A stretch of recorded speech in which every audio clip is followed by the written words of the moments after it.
Big news for Ripple and the XRP network.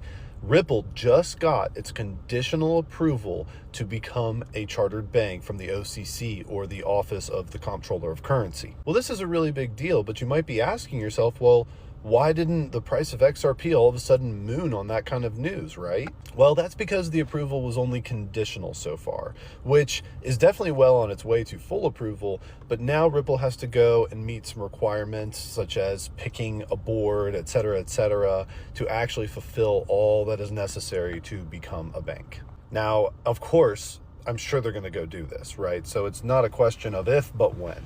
And when it does happen and they do finally get that full approval, I imagine that this should be, whether the price of XRP goes immediately or not, this would be a very, very big move in the right direction for XRP and crypto in general. Because you have to remember, crypto is still being viewed as a high-risk asset at this point in time.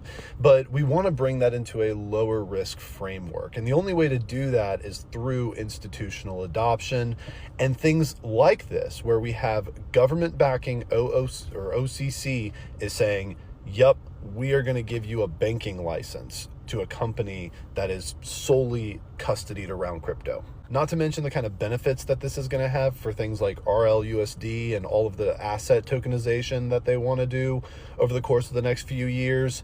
This could be a prominent factor in actually setting the framework to allow them to do that. So even though XRP hasn't mooned, which I've talked about plenty of times, news does not always mean that things go up or down or go the way we think they're going to go. But this is still a big deal. This is setting the framework for what we can expect to be institutional adoption in the future. So keep your eyes open and let's all just wait and see exactly what happens as this plays out.